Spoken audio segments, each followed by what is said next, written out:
Hello and welcome to the 15th episode of When I Was Your Age. I'm your host, Roland Parker, coming to you from the third Thursday in October. And as always, it is a joy, pleasure, and a treat to have you here. Today's guest is Caroline Taylor, and I'm really excited to talk to her about what it is she does with her business in events. Really excited to learn more about that world. Before we get started in talking to her, to have a little bit of housekeeping for you guys, make sure that you follow the Instagram. That's the best way to know when things are happening. And so what guests are coming on, everything like that. But follow us on Instagram. We are currently at 697 followers, which is just amazing, the amount of support that we've seen. So thank you so much for that. Send in your questions. If you've got questions you'd like to ask a guest or me as the host, then we'd love to be able to answer you that way. And that's the best way to get in touch. And without further ado, I'm going to go ahead and bring Caroline in. Caroline, how's it going? What's up Hi, with you? Roland. I'm good. Happy Thursday. Ha- Thursday. It's a happy Thursday. Oh my gosh. So what's been going on with you lately? Um, well, currently, so it's fall season, so it's typically the hottest time of the year in East Tennessee for events. And I actually took the fall semester off, believe it or not. It's my first fall in going on 9 years that I have not done any events, and that is on purpose. I am so grateful to have my husband, that Kevin, who works every wedding with me and every event with me, and he is graduating college in December, and so I wanted him to enjoy, actually being a college student and a full-time employee during the fall season. So Nice. I'm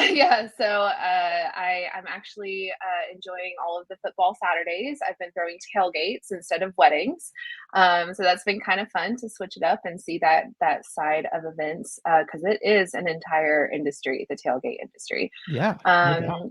And yeah, just kind of throwing some weirdo parties. I threw a Kentucky Derby party recently, just for fun because I love people dressing up, and ended up working on doing a cornhole tournament. I have a third annual one coming up next. So Wow. Okay. different type of things that I'm trying to keep on my toes Okay, instead well, of it's doing it's weddings. it's funny to hear you say, like, "I'm taking this fall off," and then subsequently hear you talk about all of the different stuff Yeah. that you're putting on as well, but just maybe exercising the muscle in, like, a fun way, like, not as Mhm. much pressure? Okay, very For sure, cool. yeah. Trying to keep fresh. That's kind of the biggest thing, is not getting burnt out. I feel like we all are very familiar with that feeling. And doing this will be my next wedding, will be my 217th wedding, and so it's Oh very my easy gosh. to get a little overwhelmed with doing the same thing all the time. So it's been kind of fun to throw my own parties and design my own events and occasions, and not necessarily report to anybody, if that makes sense. Yeah, no doubt. That's awesome. Well, before we get started with the get to know you questions, if you guys are not already following Caroline on Instagram, make sure you do so at her personal page and also the event services page. We've got those plugged up in the stream, and we'll throw it in the description as we always do as well. Um, but to get to know you, I've got my questions that I ask everybody, and we'll jump right into those. So, where are you from, and where do you currently live? Okay, so I'm from just north of Atlanta in Cartersville, Georgia. I spent all 18 years of my life in the same house. I went to Woodland High School, and that's where I learned my niche in arts. So I actually have a background in music, specifically choral and vocal music, and musical theater. So that led me to Maryville College here in Maryville, Tennessee. That's where I currently live. I graduated there in 2017 with a music degree. That's also where I started in the events industry, working for the Clayton Center for the Arts in Maryville College as a student, and then also at the RT Lodge, which is a very luxury wedding venue on site at the college. So that was kind of what led me here, and that's what had me stay here. Nice. Love that, love it. Is Kevin from Maryville? Like, how like, I don't really know his Yeah, story as he's much. in Seymour, so he's next door neighbor. So we Nice. actually met, and we were in the same orientation group in at Maryville College, and then he left to go get his experience in work, and now is at UT. So Nice. I love that. It's funny. So I didn't really know your guys' story as much. Tabby and I also were in the same yeah, orientation group. so Um, cool. yeah, so I love that. Go Scots. Are Go you? Scott. I would assume that you're going to homecoming this weekend. I'm throwing a huge tailgate on Saturday. That's right. Nice. Very cool. Well, I'm very jealous. We'll be I missing know out. we'll miss y'all there. We're going to the Alabama Tennessee game.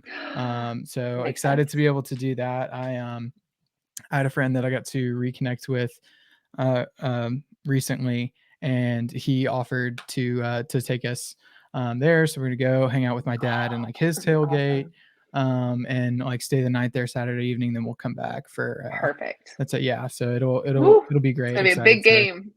Yeah, yeah. Maybe more nervous in than in previous years for it, Yeah. but I'm sure that it'll be fine and fun. That's Um, awesome. yeah, excited for that. So, what do you do? That's we've highlighted it a little bit, but tell us a little bit further. What is that like? Sure.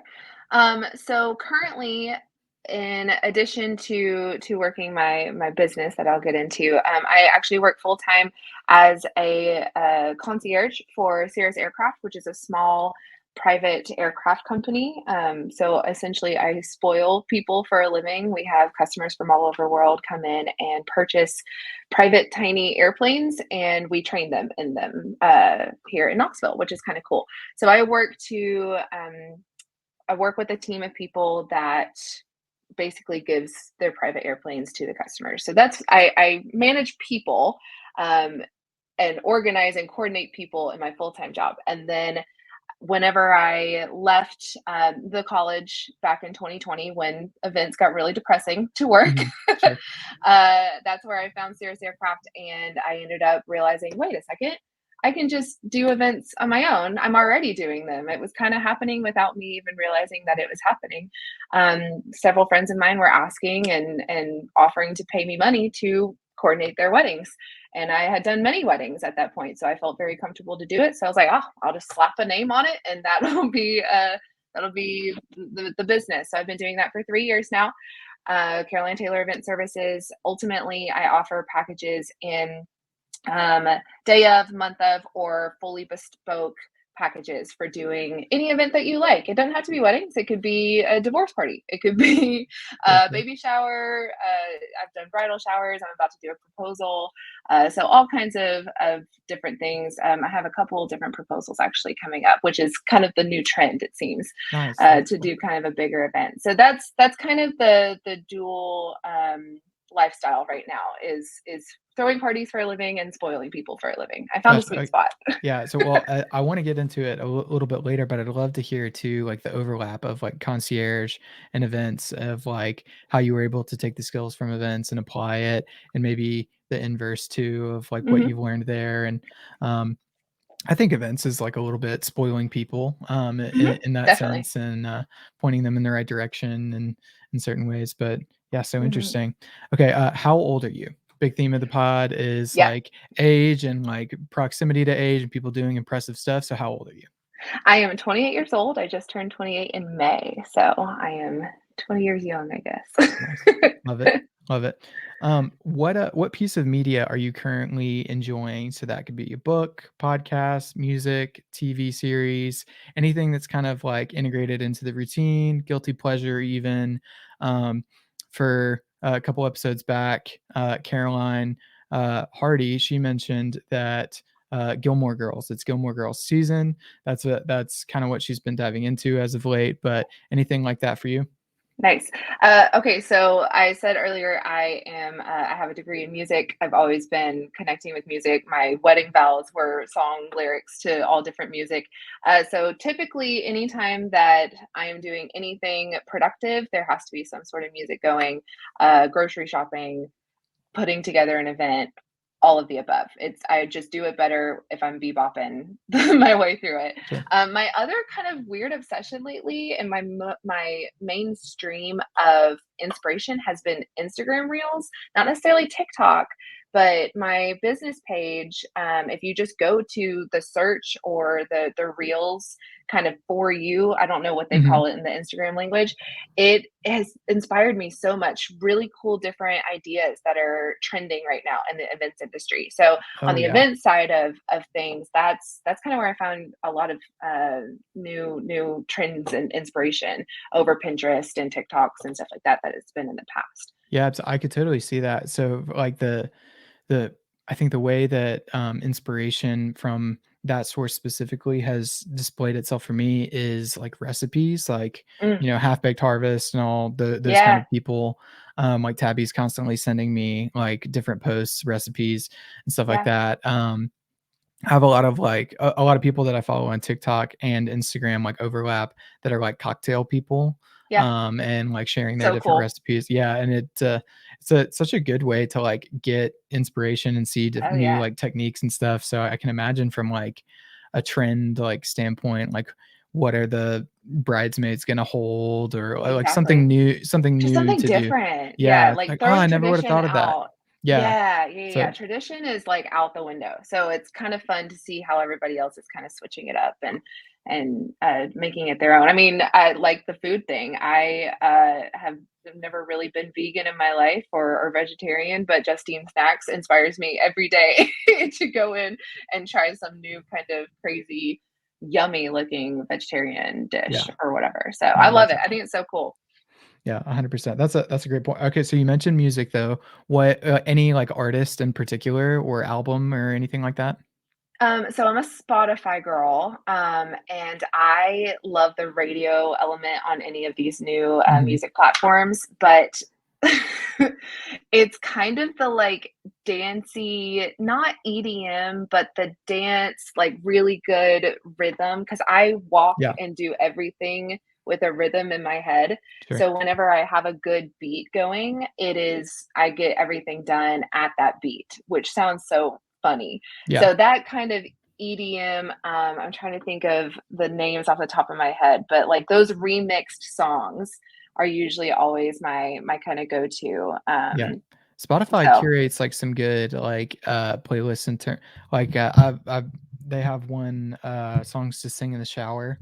yeah, so That's a good one good. because it spans like a lot of different eras of music, but they all Mhm. like you otherwise might not tie them together, but they've got this good like central theme Yeah, to them. it's But I just like yeah. happy. Like Yeah. I have to surround myself in positivity or else I'm gonna be sucked dry of any sort of personality Sure. or motivation. So Nice, love that. What is something that you'd consider a luxurious necessity? I always give the example of like a nice cup of coffee because it's what I mm, relate to, but okay. I don't want to corner people into like one specific route. If there's something that maybe you love for work that kind of elevates your work experience, or is something that helps you relax, what that's like kind of blurs the line between luxury and necessity. Is Mhm. there something coming to mind? I see you nodding your head. Yeah, so, for me, it's a little bit it's not limited or restricted necessarily, but I when I travel, and I try to travel often, Kevin and I try to travel pretty frequently, I am a snob. I only, book Delta, or I fly in a private plane. Yeah. I'm a passenger princess that way.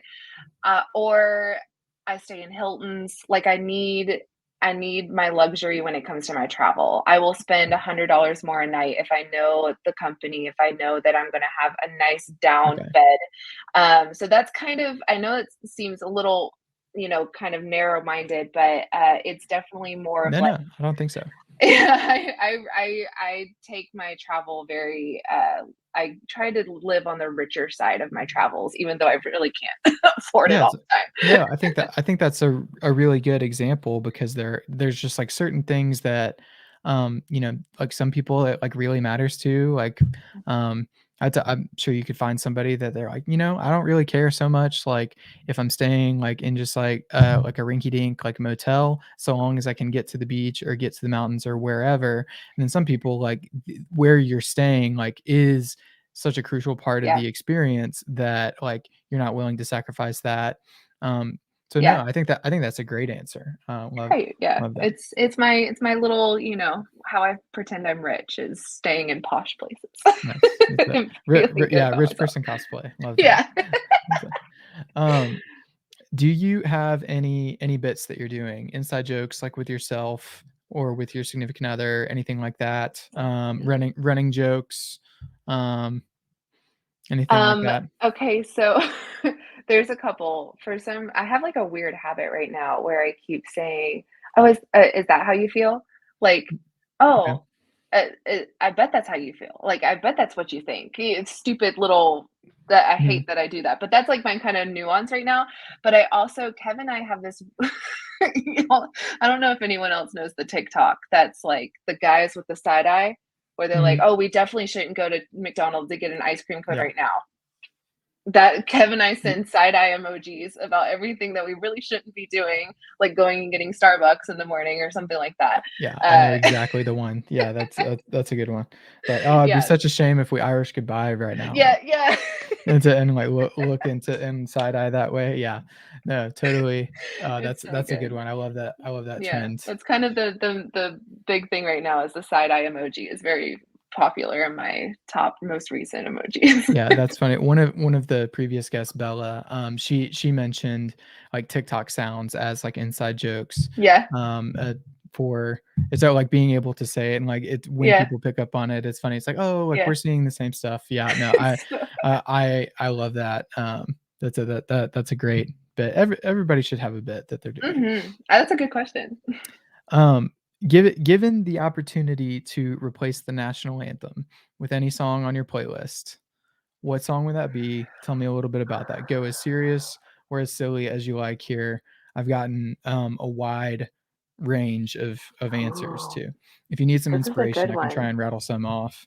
Oh, by the way, this the playlist is now published. So what I've been doing is when I've been asking people every episode, I've been taking down their answer and putting it in a playlist on Spotify, and I just recently shared it. So now, if you go in the link tree on the Oh my Instagram, gosh, you can find the Spotify playlist, I and you can love follow that. it and keep up with it as we add more in. Let me see if I can put up on my phone, find some good. So I the love playlist it. is called WIWYA, and it's like rah and like the eagle and American flag emoji. Incredible. It's a love it. So we've got Pledge Allegiance to the Hag by Eric Church, Of My course. Humps by the Black Eyed Peas. Oh, That's a okay. First Date, Blink 182, Meet Me at Our Spot, The Anxiety or Willow. Okay. Yeah. Um, Stay Fly, 3 6 Mafia. Um, Never Been to Spain, Three Dog Night. Just so a lot of options there, a lot of different Okay. ways that you can take it. But I'm interested to hear your piece there. I'm gonna be basic, but I have to surround myself around positivity. I think that's what we need more in this world, especially For in the sure. US right now.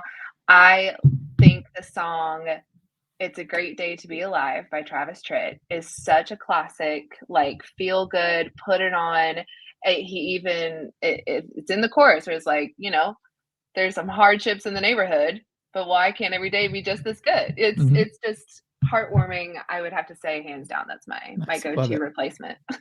Absolutely. I love that. The big the litmus test for this question for me is I always think of a sporting event where like the announcers like coming over the stadium like please rise for the Yeah, national anthem and then it's My Humps by the Black Eyed Peas right, or right. It's a Great Day to Be Alive by Travis Tritt. So And everyone's singing along, like yeah, saluting somehow. yeah, it's a hand over heart and like yeah, so funny. I love the question. Great question. I love it. And I love the answer. That's a good one. That's going to be in the playlist. So make sure if you're listening, go follow the playlist on Spotify. If you're on Apple Music, so sorry about it. So I'm sure somebody out there could make a replica. They can follow along and There you they'll go. publish it. And I'll drop the link. All right. Well, that'll conclude our fun get to know you questions. I love hearing all the different perspectives, like with different guests for that. So, getting into your story a little bit. Obviously, you work in events, and Mhm. you've touched a little bit on like how you first kind of got started. But when did you first identify that you had a talent for working in events, hosting them, things like that? So let's go back to 2002. I was young. I was born in 95. So I would have been in first grade, second grade, right? I, I used to plan make believe parties. No joke, I actually found the, like, sheets of notebook paper that I would write all of my plans down on. So it would have an invitation list, it would have the food that I was serving, it'd have where everyone's sleeping, what movies we're watching, what activities we're doing. I planned to a T because I got to have a 6th birthday party sleepover, my very first ever sleepover. And I give my parents hell for this to this day.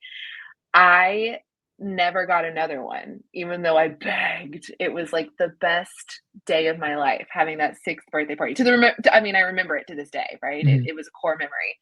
So I kept begging and it was always no. And so I just made them up. And I did that for years until I was finally old enough to have people stay over and it wasn't, taboo or whatever. Mhm. So, skip ahead. I didn't have any jobs in college. I was in musical theater. I did choir a lot, and so I never really had time outside of my extracurriculars to kind of venture into anything else.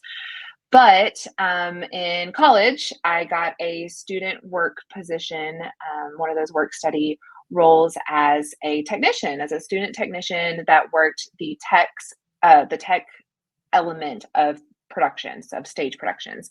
So at the Clayton Center for the Arts here in Maryville, it's part of Maryville College. We would put on productions, concerts, anything from a comedian that was on a tiny little stage we set up in Isaac's, the food hall on campus, Mhm. to a big Broadway production. I did shows for Trace Adkins. I did an event for Peyton Manning. So kind of a wide range of events. I was working as a student technician, putting microphones on kids for a musical or setting the lights, doing stage management, stuff like that. That then led into getting offered a full time position as the front of house manager for the Clayton Center for the Arts and all of the events that we did on campus. So I ran a staff of 9 to 10 student workers like me. When I first started, I had 65-ish volunteer ushers that would come in and help run the events for us. I had a couple house managers that were part-time, security staff, everything like that. So we kind of helped put those on. That was post college. All simultaneously back while I was in college working as a technician for work study, I also worked part time for RT Lodge, which is that luxury wedding event venue and lodge on campus, kind of in the college woods. So it was owned by Ruby Tuesday at the time, and we did weddings every single weekend, if not twice a weekend. And there was corporate stuff for Ruby Tuesday throughout the week. So it kept me very busy. I was able to, because they were both event centers, I was able to manipulate the schedule to work both jobs simultaneously. I mean, I would, go from working a an event at the Clayton Center during the day, like between classes, and then go at night to work at RT Lodge doing something. So it was really fun. It kept me on my toes. I love to work. I know it's so weird, but I love working. I identify myself, my identity and definition of my personality is being Sure. around people. And that kind of comes from working events. And then, yeah, so after I graduated, I was hired on full time at the Clayton Center. I was an event manager there for 3 years. And then, like I said, COVID hit. It got really depressing. It was kind of harder to sustain a lifestyle in that, and so that's where I kind of found Cirrus Aircraft I mean, very very serendipitous to find that role that popped up where I get to see people again. I needed human interaction, even if I was wearing a mask. I needed to see people. I could not Right. work Yeah. from home. So that's how I am. That's how I'm here today. Ultimately, Nice. Love that. And like for those in the audience that aren't familiar like with Maryville College's campus, you're probably hearing a lot of like you're like, what? There's like a nice like restaurant and there's like this event center and it's like, yeah, yeah, it it's like kind kind of of weird. like it kind of is like that way.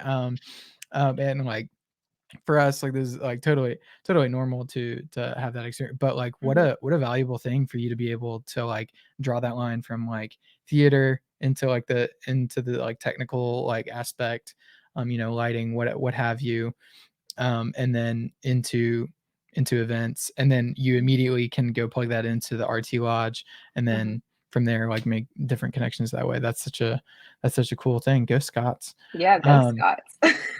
it's a no, and that's so cool. So, I guess, what uh, I felt like there was something that was kind of jumping out at me there, but initially, like you're working with students most of the time. So, like, how did that have any kind of effect on like how you related to events initially, like working with students or maybe people who didn't have a whole lot of experience Mm, working in the theater side or like the front of house side? Like, what was mhm. that like? Yeah, so while I was a student working with other students that were putting on productions essentially without adult supervision, I mean, that sounds kind of weird, but that was the cool, most vital part to me was that we, especially by junior, senior year, when we had started when we were freshmen, we were trusted by the adults to the full-time employees to execute smaller events on our own. And I would show up one day to work. I'd go get the key to unlock the theater. I would be the supervisor on staff. So as a student, that was very valuable to me to feel like I was being valued. And that's what led to my confidence into my professional career, which I think is totally worth noting. And I know my peers that were student workers with me would totally agree with that. And we have our bosses to thank for that for sure. Um, so when I moved into my full-time position, having student workers, it's you luckily I was pretty close in age to them. Mhm. But it is kind of a different animal, especially when you don't have any managerial experience. I went into this role not ever having a team of people. I worked with people, and people kind of looked at me as a lead, I guess you could say, in corporate terminology. But I ended up choosing to be a manager that trusted, like how my manager trusted me. Um, so I gave all of my student workers the freedom to make their own schedule. I provided the events, I provided the time frame that I need people and how many people I need. It's on you to fill it. And it worked because then it led to everyone having their own responsibility and choosing to sign themselves up for those events. And if you couldn't do it, then you have to find someone to cover. So the responsibility is then put on them. And I think that that's really important for people our age and younger is the sense of trust and the sense of them being partly in control and not me going, no, you need to be here at this time. So I chose to be that manager. As long as you get your stuff done, do whatever you need to do. If you get there on time and you're able to set up the event and make it look good, and then the event's happening, yeah, do your homework. I'm gonna let you get paid to do your homework because you did everything you're supposed to do, and now you wait until it's over. It's kind of the luxury of the event world too. Mhm. So it is a little. It was an adjustment for my own, self to kind of get out of, oh, I'm now just reporting to someone, to, oh, I'm reporting to someone, but also people are reporting to me. That was the big adjustment. And then also, realizing what do the student workers want, where they will be motivated to come to work and be good at their work and be happy in their work. As soon as your employees are happy, then your clients and your customer base will be happy. That is a big belief of mine.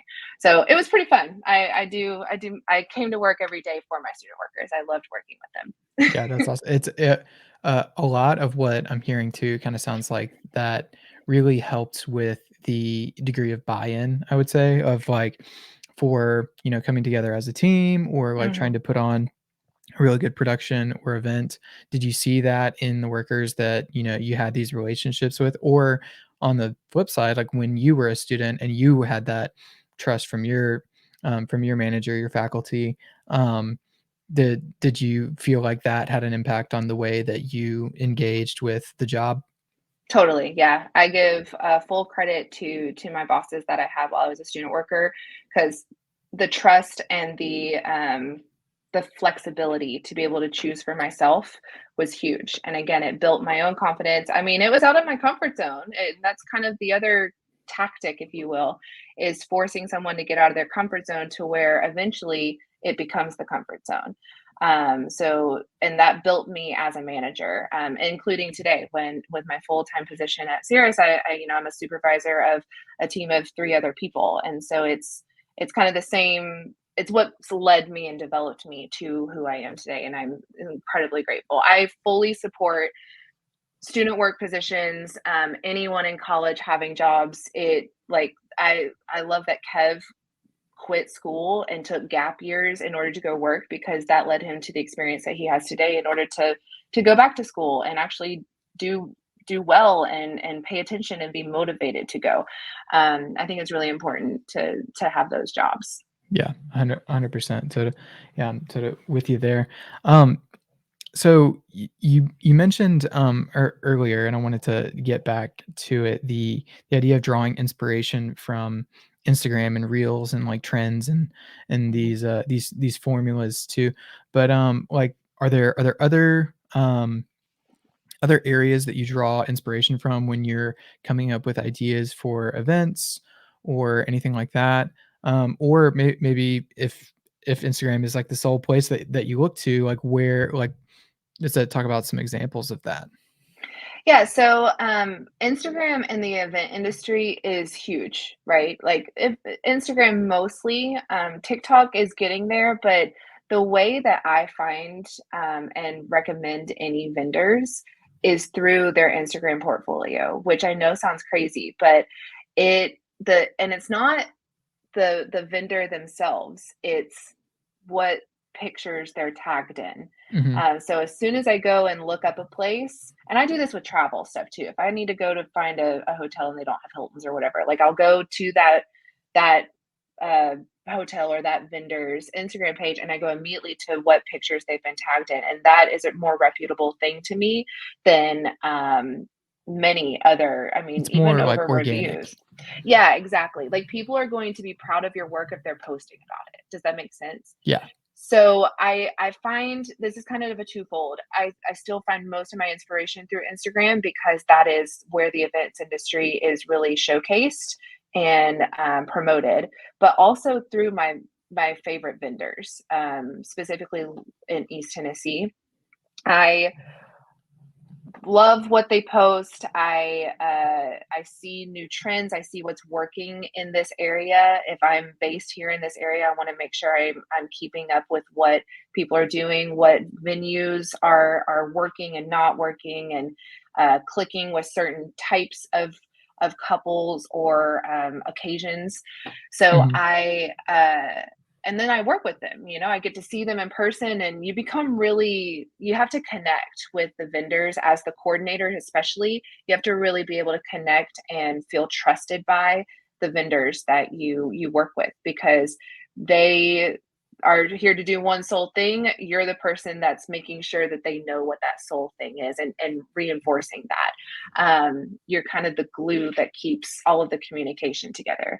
So I do find a big point of inspiration through what my fellow vendors Yeah, are because posting. Even you're pulling like multiple points into like one vision, like different pieces, like different mhm, sources in that way. I like that you mentioned like the different kind of connection and like seeing how people engage with it. I like to ask people a lot like what community is for them like in their mm, field, mhm. and I'd love you to expand on that idea of community among like vendors and coordinators and like I'm even like venues. Mhm. I'm sure that like word gets around of like, hey, maybe don't go don't go with these folks or like these people like did me dirty and Yeah, probably a lot more on the other side too of the like, oh, these positives. people are like the sweetest, that sort of thing. So like Yeah. what does community look like for you in the event space? I love the event industry here, especially in East Tennessee. I You make some really good connections, first off. The venue, especially between coordinator and venue, because you are working with them to design the space, to make sure that everyone fits, to see what all they have and how we can utilize that. And my big thing that I mean, if my name's going on it, it's going to be done in the correct way, because Kevin and I are going to own our own venue one day. We're going to build a brick and mortar, if you will, and create our own kind of um, dream place to throw a party. And so I know how I would want my venue to look at before and after I come in. And so that's kind of where I connect most, is with the venues. Usually I see them the day before for a rehearsal and I'm like, listen, what's your coffee order? I'm going to K Brew in the morning. I'll be happy to get you Nice. That's something. cool. Building that connection early on is really special for not just me, but for the venue owner as well, because they need to be able to trust that their space is going to be taken care of. Hmm. Same thing with DJs, same things with photographers, but they're usually self-contained. No, I'm not going to go up and start touching all over a DJ's console, Right. or, borrowing the photographer's camera. Obviously that's not going to happen. The venue's a little different story. So there needs to be a connection of trust pretty early on there. But the rest of it, I mean, the DJs, the photographer, especially coordinator and photographer throughout the actual day, are very hand in hand. I ultimately try to be an additional help for that photographer to push things along, to make sure everything is getting close to on time. It's never on time, but close to on time. Hmm. And ensuring that they feel supported, that they're getting their meal time, that everyone is super comfortable in taking breaks. And that's kind of where, yes, I'm there to spoil and to ensure that the couple and their guests are happy and everything's coming to fruition, but also to ensure that all the vendors are surviving, because it is a long a long weekend for Right. Yeah. everyone. Exactly. The word that kind of comes to mind for me is like facilitator. I love like throwing out facilitator and facilitation too, because I feel like it's so applicable, just to so many fields, and I don't know, the way that people relate to one another. But Hmm. just like kind of overseeing and managing, and like and trying, like getting your hand and saying like, all right, there's a little bit of like a blockage here. We're gonna pull the leaves out of this Hmm. creek so the water flows Hmm. more freely. I'm not sure why I'm hitching my No, I like wagon it. to Yeah, to a creek analogy. But but I no, like it. I like what you mentioned too about like you're relating to um like the venue folks, Hmm. and like the photographer and the DJ. It's all happening like a little bit differently Hmm. too, because like I think intuitively like that would make sense, but hearing you say it out loud, it brings Hmm. like another layer to it.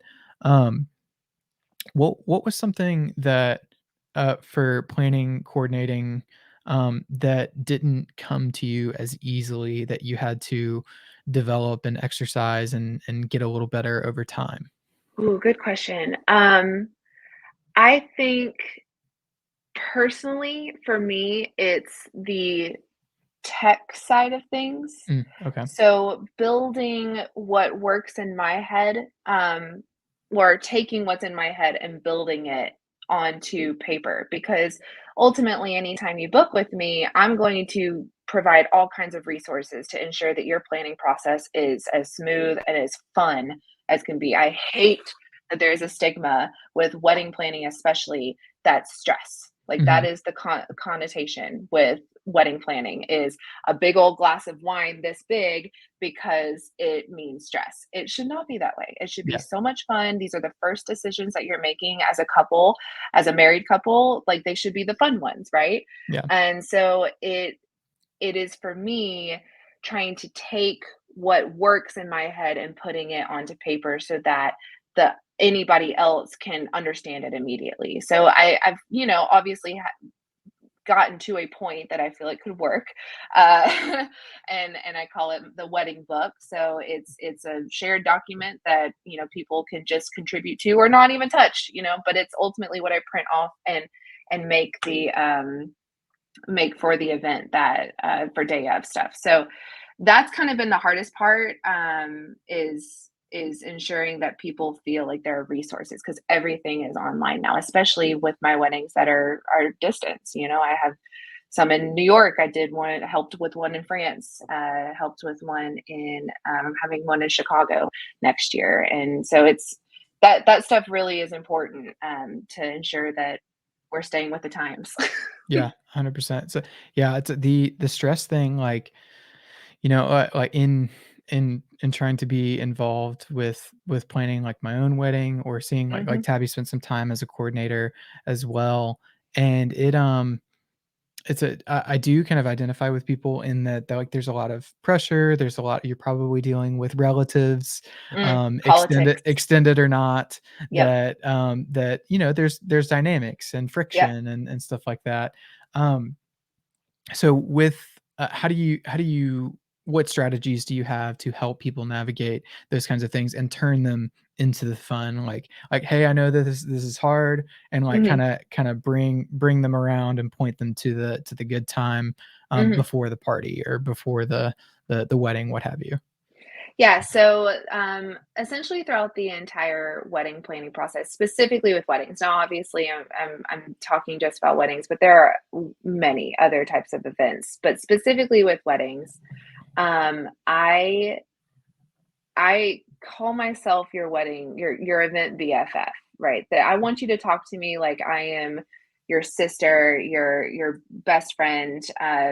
Not to throw any shade on what therapists actually do because they are incredible and I can never be one, but I like to be the person you could talk to like a therapist or a Okay. counselor. Um, so with that, I try to keep constant communication, even though, in my packages, I have kind of a limit on consultations, formal consultations. I still want you to text me. I had a bride today text me a TikTok. That was something she really loved. And I'm like, oh, I'm going to take note of that. And we could talk about it in our next consultation. I want you to say, hey, my bridesmaid just decided to quit my bridal party, or I had one wedding last spring that three of her bridesmaids all got pregnant and could not be a part of the wedding because they were all due around that time. Oh my So gosh. yeah, there's a lot of stress. I've had several vendors have to back out of weddings before. Let's not even. Luckily, I didn't have to deal too much with the COVID stuff and postponement stuff. But there's a lot that could kind of come up. And my goal is to be empathetic, one, throughout the entire process, but two, I'm a huge I love solutions. I Mhm. don't like to sit there and dwell on problems. I want to hear your problem and then I want to succeed in finding you a solution. And there is always a solution. That's the beauty of the event industry is that there is always something else Yeah. to fix the problem. It it Um it's really nice to hear you talking about, like, pivots and stuff in this way. Pivots. So, Yeah. I'm not sure if, you've ever heard this story, but for our wedding, the venue flooded 2 weeks before. That's So, right. it was, in that moment, I hadn't seen the venue for, the entire time we were shopping around and stuff, and then, like, a week before it floods, I stand in the spot, I'm like, "This is so awesome." I'm excited to be here, yada, yada. Tabby's been there so many times, like, Right. looking at stuff and, envisioning and planning and whatnot, and then bam, like, 2 weeks before Like it gets flo bad flood. oh, bad flood, like, irreparable, like, we can't be there, though I felt so bad for the people that were getting married that weekend because Mhm. they had even less time to try and, like, make any kind of pivot, and I don't know what you do with out of town Yeah. guests or anything like that, but, like, Yeah. we luckily got to, like, get to, like, a pretty close, like, kind of venue, Mhm. in that amount of time, and they, like, sent some of their staff and, like, Incredible. brought on new staff, and, like, what my wedding is my favorite one that I've been to, Yeah. but, Good answer. but it was, yeah, it was a lot. It's It was hard and, like, not nearly as hard on me as it was for Tabby. I think oh, there's a lot, yeah, for pretty sure. unfair to say that we would be going through the same amount of stress. That's Yeah, just not the truth. yeah. But, but yeah, no, hearing you talk about pivots like that, it, like, immediately brought me to that place, but then also I'm sure that people really appreciate that. Like, so could you give me an example of something that you would call, like, a good win? I don't know if you've seen The Bear, but, the it's one of the big wins is one of the characters. He's like working in like he's working as a waiter. Like they send him away to like a really fine dining restaurant, and they're like trying to get him to buy in, and he's like so aloof and he doesn't care, and then he sees like how they approach like guests with like catering to them in this Mhm. concierge type of way, and like the guest, he overhears one of the guests at the table talking about like, oh, like we're in Chicago, I wish that I'd gotten to try deep dish pizza before we go, and he like lights up and thinks of it and like goes and like gets pizza, Mhm. and he gets like the chef to like shape it in this cool way and like make it Perfect. I and love it. stuff like that. Um, but, like, that was the image I was thinking of, but, like, is there something that you've done that you were like, "That was a win. I like, Mhm. we took, like, a really tough situation and made it, super cool."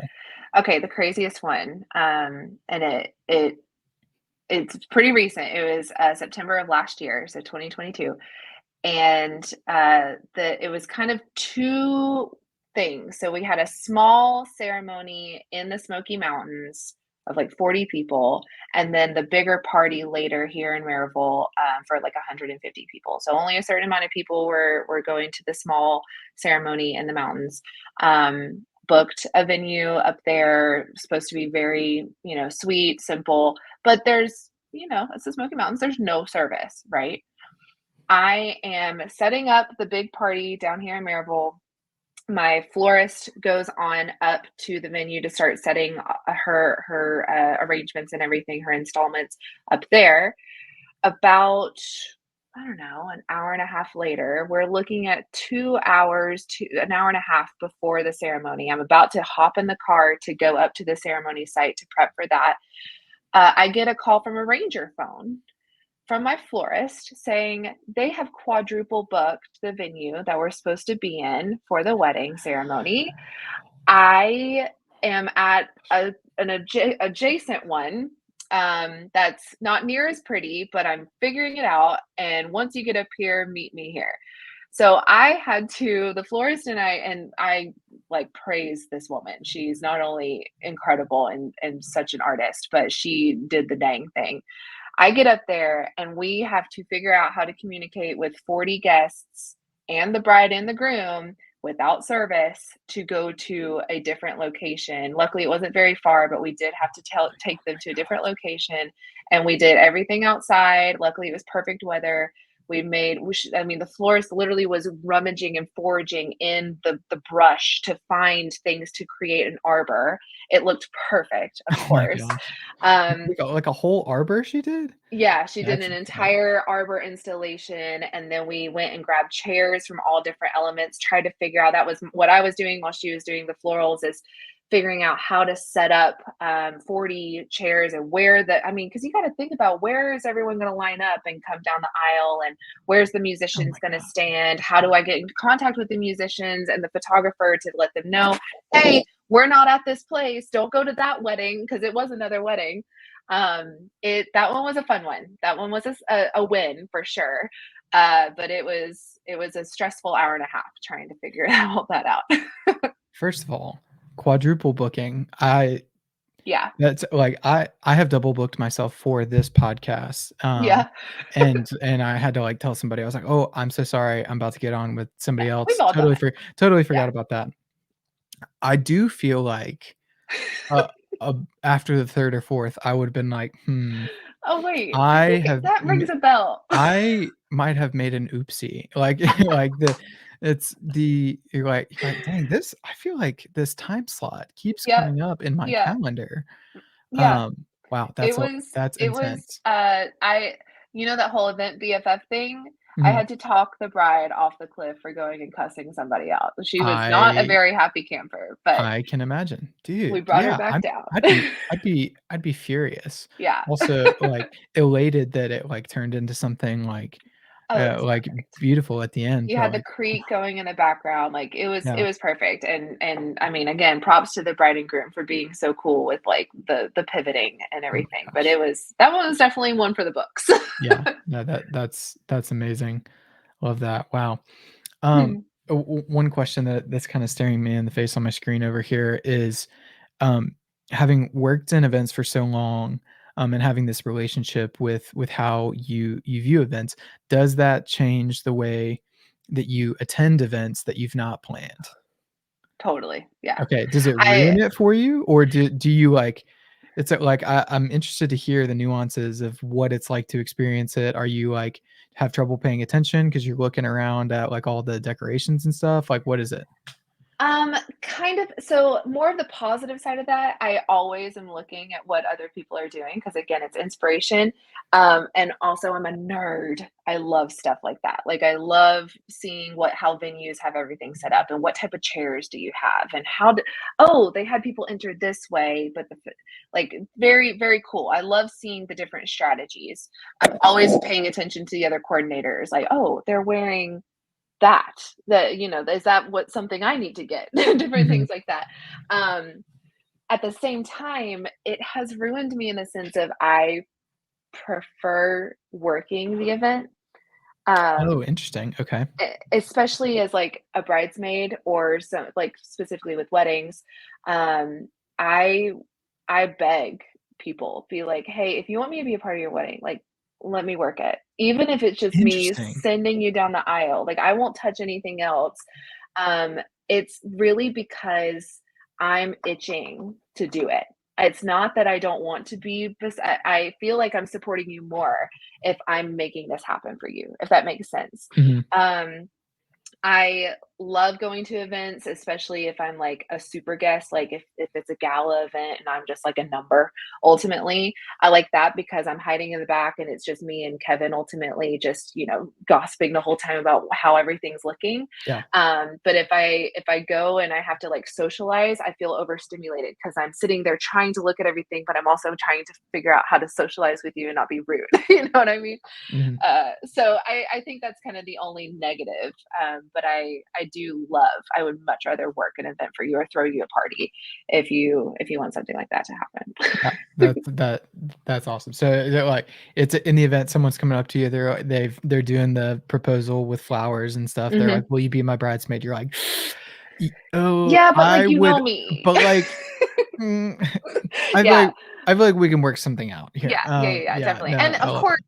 as a bridesmaid, I'm still gonna work your wedding. Like I'm Yeah. still gonna at least help with the bachelorette. I mean, I'm gonna do something to still go a little extra because that's how I feel like I'm supporting you most. And I mean, if you're I will tell you all of my best friends that have had me help with their wedding, I've not charged a cent because that's your wedding gift is and Nice. that's something I feel That's cool. is more valuable than people realize is having no stress put on you, your partner, and your families. That's the other kicker. Yeah, it's not really about your families, but it is Yeah. because Well, if yeah. you have a stressed out mom of the bride or sister of the groom, if you have them stressed out, then you're gonna be stressed out. Mhm. So it's all connected. It's yeah, absolutely. To be able to offer that expertise and take some of the burden away, because some people can't, like, help themselves either too. Like, my mom has been a caterer for forever, and for our wedding, she like, up until, like, 20 minutes before the wedding, she was, like, just I can doing, like, imagine. little, like, tasks and stuff, and Yep. she had curlers in her hair up until, like way too close, because she I was love it. she was rolling out carpet, like, on, like, the flooded, like, ground, and she was, like, messing with, like, the appetizers and stuff, Yeah. and where Sometimes you just can't I help was like, it. "Hey, love you, love what you're doing. Let's tighten up Get here." ready. And so, yeah, and granted, that was really the only thing left for her was, like, Mhm. the curlers, but they were in her hair. Yeah. Um, Bless her heart. yeah, I love that. I also I got, like, a little bit of, like, of what it would look like to do this, because I went to a wedding. It was for, Sydney, now Brasher, Mhm. but yeah, she was in our grade, and she got married at Harper's Vineyard. Have you been there or seen that? No, but again, I'm a nerd, so I Um follow them on Instagram. Yeah, so, that was the first wedding that we'd gone to there. I think it's relatively new, Mhm. but they were pretty, like, low stress, low buy-in. They're like, "Hey, like, do you wanna just, like, DJ?" I was like, "What?" Like, yeah, it's I was, And they're like, just like, you don't have to like get turntables or anything. Just like press play on like the On a Spotify and like playlist. and we'll be good. I was like, okay, yeah. It's like I can do that. But I was like doing like the intros for the bridal Yeah, you party have to and be an stuff. MC. Yeah. It's and like It's no pointing. easy task. Yeah, it was intimidating, but it was fun. Yeah. It was cool Oh to yeah. to get that perspective too, because I felt like a little part of like the club because I was like Yeah. talking with the coordinator and like and the bartender. I was like, fun Mhm. time we're having, guys. Mhm. Like it's Yeah. because Yeah. I was like doing double duty. I'd like pop out and then like check in with the mic and stuff. It Yeah. was fun. Yeah. Um, I could totally see you being a DJ. You that's should look a into that. It's a oh gosh, I don't know. At the is it you mentioned like the technical side of it, like getting set up with like the speakers and all that. Yeah. That seems I don't know. I'm talking myself down. Maybe I could do it. You could Would do it. I think yeah. you could do it. It's a good deal. You mentioned a little bit ago that brick and mortar venue kind of is what you guys kind of see for the future. Are there other things too that you see in the future for events or anything like that? Or maybe just expand on what you mean by a venue. Like what do you envision, that sort of thing? So I don't we've how am I still there or am I frozen? It's yeah, I can hear you well, Okay, but great. you're the visual's frozen, but we're Oh, good. that's all right. All right, as long as I'm still here. So I we've talked many things about how we envision the venue, and because we've been to so many different venues, it's kind of fun to be able to compare and see what works and what doesn't work. And so we kind of have some big ideas. Definitely want to do more of somewhere that's not in the middle of nowhere. I know that we were looking at doing that for our wedding. We were trying to find a place that wasn't going to be scary for people to drive if they've been drinking after the event, and also for going out after or finding a space for a rehearsal dinner. Like it's just nice to be able to have a place that has accommodation really close. Yeah. And that's the other big kicker, is having accommodations on site. That I was spoiled working at RT Lodge and having all of the guests be able to stay in the 60 rooms Mm, that are on yeah. site. That is something that we really wanted with our wedding and didn't really have a lot of options to do. So ultimately, what kind of the big plan that makes sense in our brains is to kind of build tiny houses or little cabins, if Ooh, you will, maybe yeah. like a village or a community of that, and rent them out as short-term rentals until we can make up the money to build a venue around it, if that makes No, sense. that's super cool. I love that Yeah. idea. And so Uh, having like a retreat center, ultimately, I would love to be able to host bachelorette or bachelor parties, having family reunions, bringing back ultimately an opportunity for people to gather for any event in their life and not feel like they are restricted because of the accommodations. I think that's mhm. super important to be able to have. If my group of friends of 7 or 8 want to go travel to a place and celebrate, a vow renewal or whatever, I want to be able to have that space, for and to be able to go to a space. So that's kind of the dream with that. I also am very grateful to have other people in my life that have asked for my advice on different things. I have a friend who and a coworker who has purchased a venue but has absolutely no idea how to run a Mhm. wedding venue, his words. So he might bring me on as kind of a consultant to assist with developing and building out that venue here locally, to kind of put my name to that as well. So that'll be kind of good experience for building and maintaining our own venue one day. Kevin is graduating with a human resources degree and he's taking really cool business classes. So all Nice. I have to do is throw HR, love parties. that. Yeah.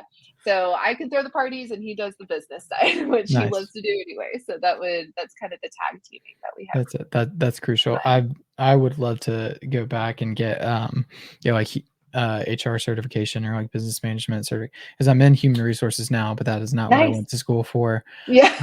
Um, but yeah, no, really love what you said about the accommodation piece and like having that as a tool or Hmm. rather than like an obstruction or like Hmm. an obstacle to get around because we we went to my sister-in-law's wedding, and it was at Dara's Garden, and Uh-huh.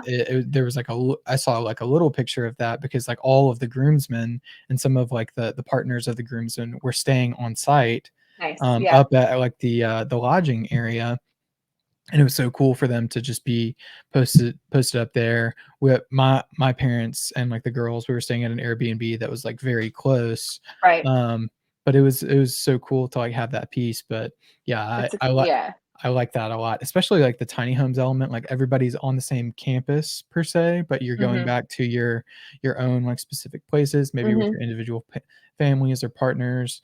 Love that. That's I will such a say cool idea. too that, I have to you COVID changed everything, right? But it really affected the event world.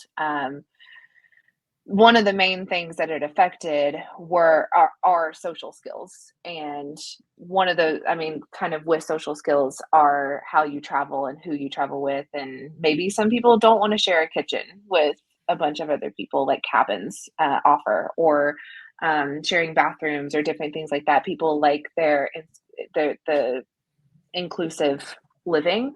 Mhm. Um, People also Insulated. are just yeah, and people also just got really socially awkward. Me being I mean, I love people, but I kind of forgot how to socialize a little bit, and have human interactions where I see Yeah. facial expressions. I think No, we I can all feel kind that. of agree that that's kind of something that has been an effect of the pandemic, and so that has to I have to think about all those different things. I have to think about a venue that can accommodate micro weddings because micro weddings are huge now. Elopements and Mhm. micro weddings are the biggest trend.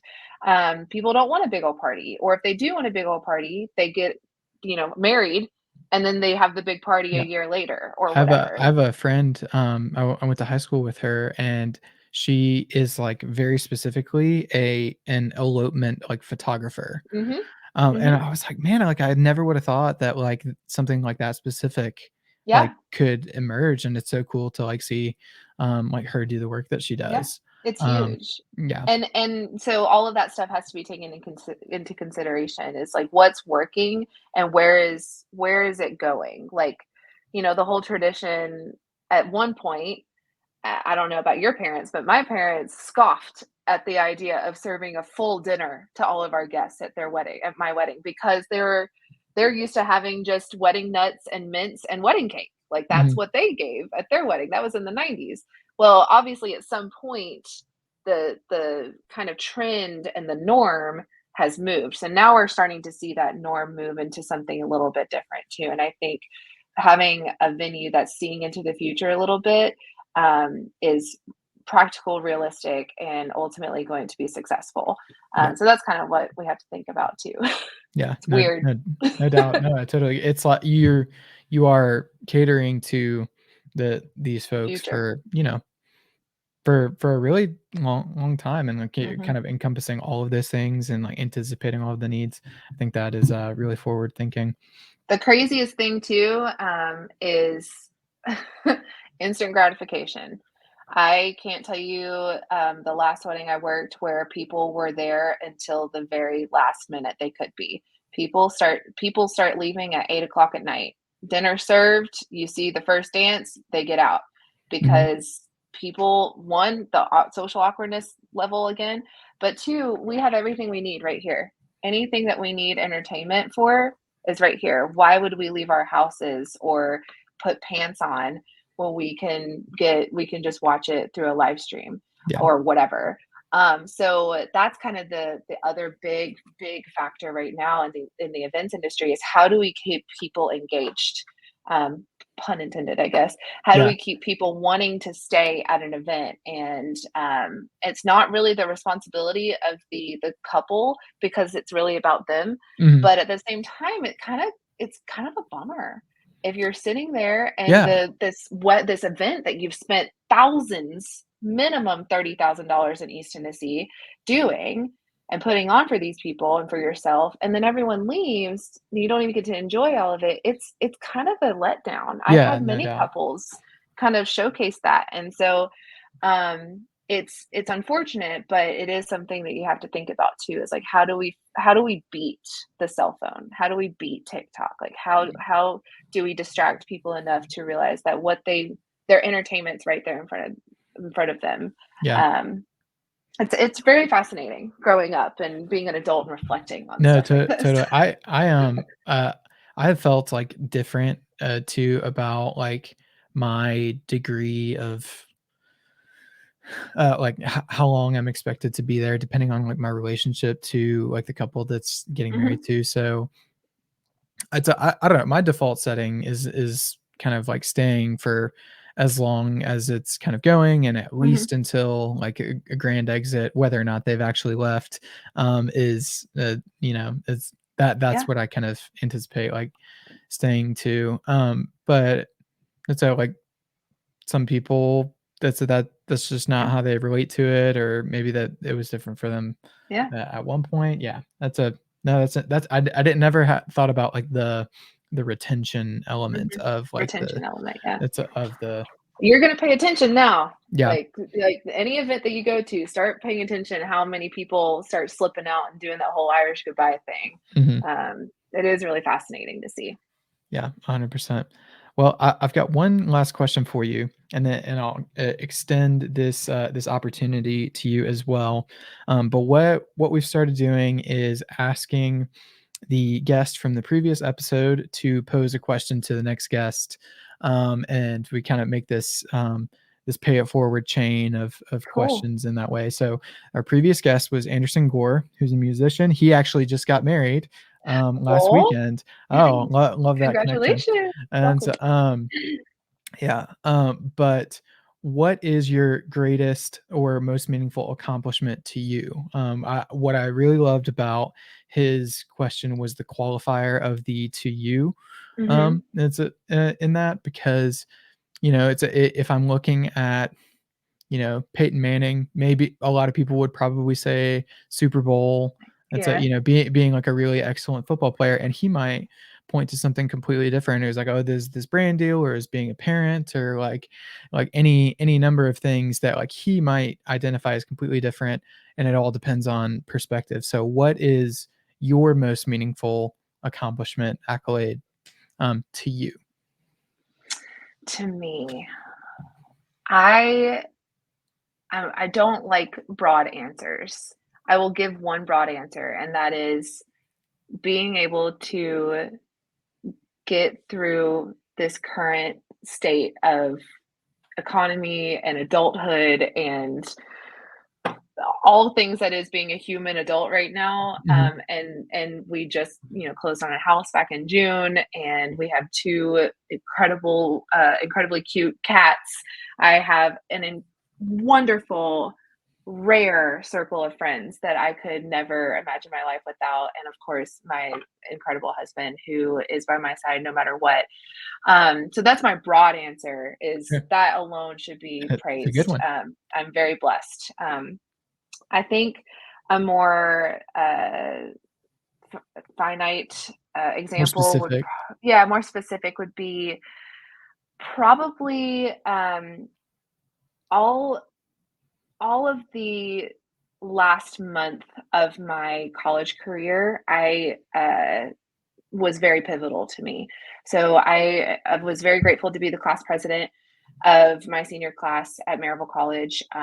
So I got to speak at commencement, which was a huge deal to me, especially watching all and working all the commencements in years past and seeing incredible people walk that stage, and being able to say I was one of those people.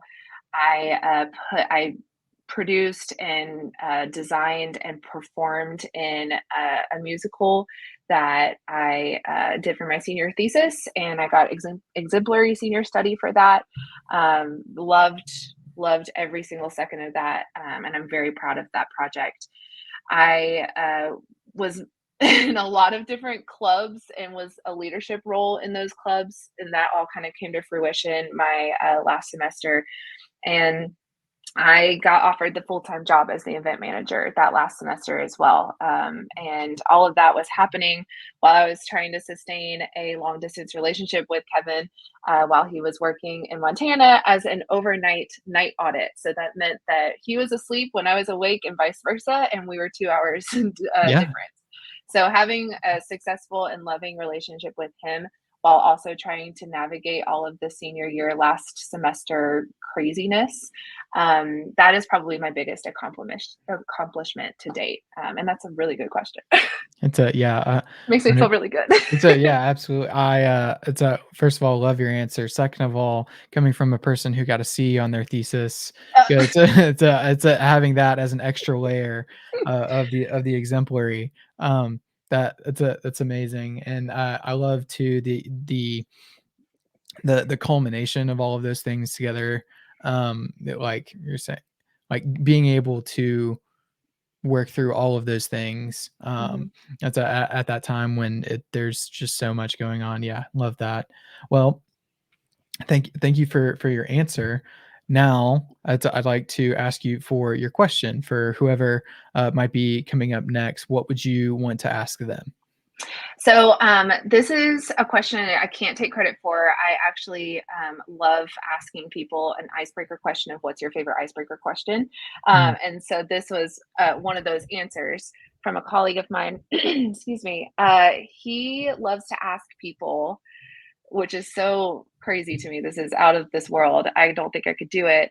What is the most controversial thing that you agree or disagree with that most people do the opposite? So, for example, um, let's say I really love spiders. Like this is very, okay. lukewarm, very lukewarm. Yeah. But other people are like, oh my God, you can go as, you can be like, oh yeah, abortion or whatever. You can go really, really crazy, or you can go very lukewarm.